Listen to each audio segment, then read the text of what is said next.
O melhor lugar para ficar sua reserva de emergência é debaixo do colchão? É óbvio que não. Então é na poupança. Não faça isso. Tem lugares mais rentáveis, mais líquidos e mais seguros para seu dinheiro ficar. Sim, pois é, a poupança é o pior lugar de todos. Só ganha realmente do debaixo do colchão. Lembre-se de uma coisa, cash is king. O caixa é rei. Então tenha caixa. Por isso, no vídeo de hoje, vou te ensinar a melhor maneira de você alocar seu patrimônio e investir de forma inteligente na sua reserva de emergência. Por isso, deixe seu like e se inscreva no canal. Antes de falar sobre reserva de emergência, se liga nessa história. Em uma vila existiam 3 famílias que cultivavam o mesmo solo fértil. Todos os anos era uma colheita generosa e as famílias prosperavam com o que a terra lhes dava. Certo dia, o sábio passou pela vila e advertiu as famílias: a vida é cheia de imprevistos. Guardem parte dessas colheitas, pois vocês não sabem o que vem pelo futuro. A primeira família ignorou o conselho, confiando que a sua colheita sempre seria abundante. A terra sempre nos dá o que precisamos.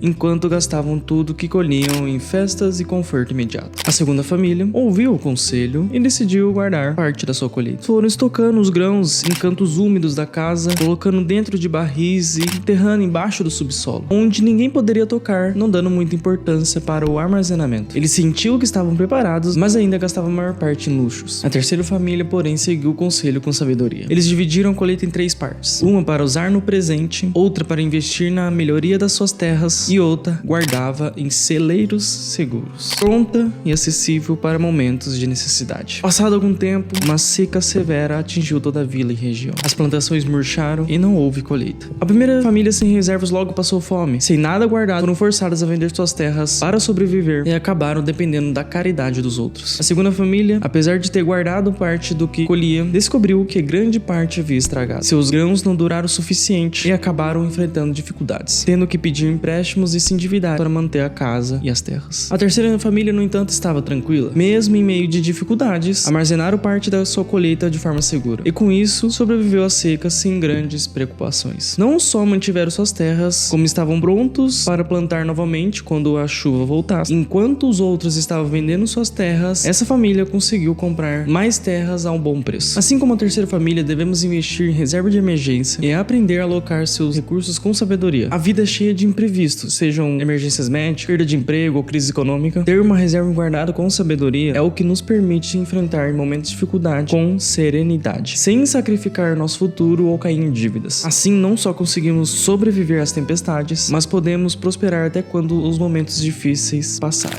Bom, vamos lá. Vou te dar aqui 3 referências de grandes investidores. Warren Buffett, um dos investidores mais bem-sucedidos do mundo, sempre enfatizou a importância de uma boa gestão financeira e de ter suas reservas. Em suas cartas aos acionistas da Berkshire Hathaway, ele frequentemente falava da importância da liquidez e estar preparado para oportunidades de investimentos que podem surgir em momentos de crise. Suze Orman, a especialista em finanças pessoais, também defende a criação de uma reserva. Ela recomenda que os indivíduos tenham meses de despesas guardadas para enfrentar imprevistos. Ela acredita que segurança financeira é especial para tomar decisões mais racionais em momentos de crise. Howard Marks, cofundador e co-presidente da Oak Tree Capital, é um dos investidores mais respeitados e mais influentes do mundo. Aliás, ele escreveu o livro, O Mais Importante para o Investidor, Howard Marks. Em uma citação, Marx disse: a maioria das pessoas se concentra em retornos, eu me concentro no risco. Essa mentalidade pode ser aplicada no conceito de reserva, onde o foco não deve estar apenas em fazer dinheiro, mas em se proteger das perdas. Com isso, nessas 3 citações, a conclusão é que a construção de uma reserva é uma prática financeira essencial, e no caso também de ter liquidez. O que é uma reserva de emergência? Ou pelo menos o que é ter caixa? Isso seria um fundo para cobrir despesas financeiras inesperadas, ou seja, quando você tem algum problema de saúde, ou perdeu seu emprego, um conserto de emergência em casa. Para mim, a reserva de emergência é caixa. Você sempre deve ter um ativo, ou seja, um dinheiro investido de fácil e rápido acesso em um local seguro e com uma rentabilidade razoável. A importância de se ter uma reserva, ela serve para mitigação de risco. Com isso, ele reduz ansiedade, estresse associados a situações inesperadas. Com isso, a segurança financeira pode melhorar a sua saúde mental. Prevenção de dívidas, porque no caso, se você está sem uma reserva, ou sem um caixa, você pode ser forçado a recorrer de empréstimos ou se endividar com cartão de crédito para cobrir algo inesperado. A importância da liquidez, o qual oferece uma flexibilidade e segurança, permitindo que nós, investidores, enfrentamos essa volatilidade do mercado, esse sobe e desce, e se aproveitando de oportunidades quando elas surgirem. E no caso, se tem liquidez, você não precisa recorrer a empréstimos e dívidas. Para você que não entende o que é liquidez, eu vou falar mais para frente. Também serve para oportunidades em crises. Então, se você tem dinheiro líquido, em momentos de crise, você pode comprar as coisas mais baratas. E ter uma mentalidade de longo prazo, porque se você tem dinheiro líquido, você consegue passar por o ciclo econômico mantendo sua estratégia. Vamos falar aqui o que não pode ser uma reserva de emergência, ou no caso, seu caixa. Os principais critérios, ele deveria ser de baixo risco e algo que seja acessível rapidamente. Então, seu dinheiro, ele não pode estar em ações, em fundos imobiliários, em imóveis, terrenos, ETFs, criptomoedas, fundos de renda fixa de longo prazo, debêntures, CRIs, CRAs, previdência privada, commodities, CDB, LCI, LCA, liquidez superior a 2 dias úteis, COI, crowdfunding, startup, venture capital, letra de câmbio, contratos futuros, fundo multimercado. Bom, então dentre toda essa lista, eu não falei da poupança. Vamos falar dela? Ela é considerada a pior em relação ao Tesouro Selic. Para servir como uma reserva ao seu caixa, vamos pensar em 3 pilares: segurança, liquidez e rentabilidade. Deixar seu dinheiro na poupança significa que você pegou seu dinheiro e emprestou para o banco. Ou seja, em questão de segurança, o teu risco é se esse banco quebrar, pois esse banco ele é a garantia do seu dinheiro. Se pensarmos no Tesouro Selic, é você pegar seu dinheiro e emprestar para o governo, porque são títulos públicos do governo. Então, o governo, ele é a tua garantia. Pensando entre os dois, é melhor que o órgão que garante o pagamento do seu dinheiro seja o governo do que o banco, porque o banco quebraria primeiro que o governo, né? Porque no caso o governo, ele tem a capacidade, ele tem a máquina na mão, que se caso ele não conseguir te pagar, ele emite moeda para honrar as dívidas. Então, na prática, o Tesouro Selic, ele é mais seguro do que a poupança. Ambos têm a liquidez diária. Apesar de ter a liquidez diária, o Tesouro Selic, ele rende todos os dias. A poupança rende somente no aniversário dela, ou seja, é de mês em mês. E mesmo que ela seja líquida, se você sacar, você perde todo o rendimento daquele mês, porque não foi a data do aniversário. O Tesouro Selic, ele tem a liquidez diária e ele rende diariamente. Então você não perde essa rentabilidade do tempo que você deixou lá. Contudo, a liquidez do Tesouro Selic, ele é D+1. Mas, se você pedir o resgate antes das 13 horas, o dinheiro ele cai no mesmo dia, hein? Aqui estamos comparando a poupança com o Tesouro Selic, mas eu vou dizer outras opções para você também. E falando de rentabilidade, a poupança ela é regulamentada pelo governo, então ela tem uma rentabilidade fixa. O Tesouro ele rende a taxa Selic, que seria a taxa de juros do país. A poupança ela segue a taxa Selic, mas em regras. Quais são? Se a taxa Selic ela estiver acima de 8,5% ao ano, a poupança irá render fixo 0,5% ao mês, com 0,5% ao mês, mais TR. E a TR hoje é próxima de zero, então é 0,5%. Quando a Selic ela estiver abaixo de 8,5% ao ano, a poupança vai render 70% da Selic mais TR. No caso, em todo o tempo, na maioria do tempo, para não falar em todo o tempo, o Tesouro Selic ele vai render mais do que a poupança, vai ser mais seguro do que a poupança, com a mesma liquidez. Daí vamos falar de tributação. Porque daí vão falar, mas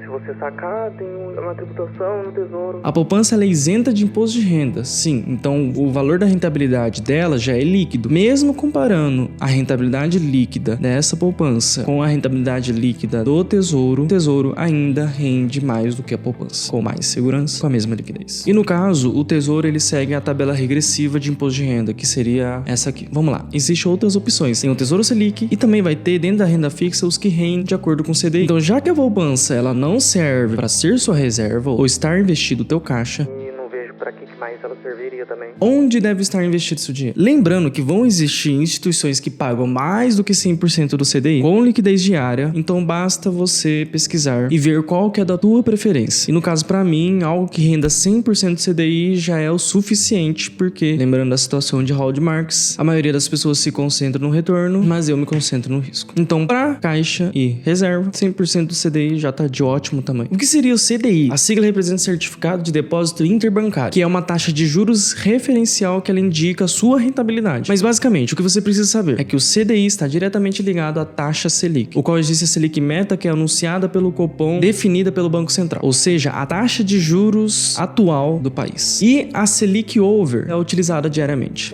Basicamente, a Selic Over ela rende bem próximo que a Selic Meta. Então, se hoje a taxa Selic ela está em 10,25% ao ano, o Over vai estar em torno de 10,15% ao ano. Então, a diferença bem pouca. O CDI, ele rende essa taxa Selic over. Rende muito próximo a Selic, para não falar que é igual também. Para facilitar, o CDI rende igual a Selic. Então tem a reserva e tem a caixa. O ideal é você ter 12 meses do seu custo fixo mensal essencial. Por exemplo, se você tem um custo fixo mensal de R$4.000, você multiplica esse 4 vezes 12. Então você precisa de R$48.000 em caixa para suprir em momentos de dificuldades. Para mim, você deveria sim se preocupar com o seu caixa, mas eu tenho uma reflexão. Eu não esperaria você formar os 12 meses ou os 6 meses para só depois você alocar em outros investimentos. Eu faria o caixa gradualmente e também iria investindo gradualmente em outros investimentos. Tudo isso balanceando, né? Vamos a alguns exemplos. A poupança tem qualquer banco aí. Santander, Itaú, Bradesco, Caixa, Banco do Brasil. Já mostramos aqui, não é uma boa opção. Tem, então, o CDB. O que seria? Algum investimento que renda 100% do CDI, que tem uma liquidez diária. Ou seja, você pediu para resgatar, você vai receber seu dinheiro no mesmo dia. Ou no máximo no dia seguinte. No caso, tem o Nubank, tem o Banco Inter, tem o PicPay, tem o C6. Dá para você pegar também algum fundo de renda fixa dentro de uma corretora, como o da Rico, da XP. Lembre-se de você olhar quanto rende, então se é no mínimo 100% do CDI, qual que é a liquidez, você pedir para resgatar hoje, você tem de seu dinheiro hoje ou no máximo amanhã, e se rende diariamente, né? E o Tesouro Selic você acessa pelo Tesouro Direto. Para você acessar pelo Tesouro Direto, os bancos faz isso, nas corretoras como a Rico, XP, você consegue acessar a aba do Tesouro Direto e investir no Tesouro Selic, então você tem essas opções. Eu posso fazer um vídeo comparando os investimentos do Nubank, do Banco Inter, dos bancões, para você deixar investido sua reserva, o seu caixa. E também, o próximo vídeo vai sair sobre Tesouro Direto, para você investir em títulos públicos. Vamos falar lá dentro de Tesouro Selic, mas vamos falar de outros títulos também. Então, aguarda aí os próximos vídeos, hein? Eu acredito que a verdadeira segurança financeira, ela vem da preparação, do equilíbrio e do planejamento, para que em tempos de adversidade, nós possamos resistir e prosperar quando as coisas melhorarem. Agora que você entende a importância de ter a sua segurança financeira, prepare-se para o próximo vídeo, porque vamos falar de Tesouro Nacional, o Tesouro Direto.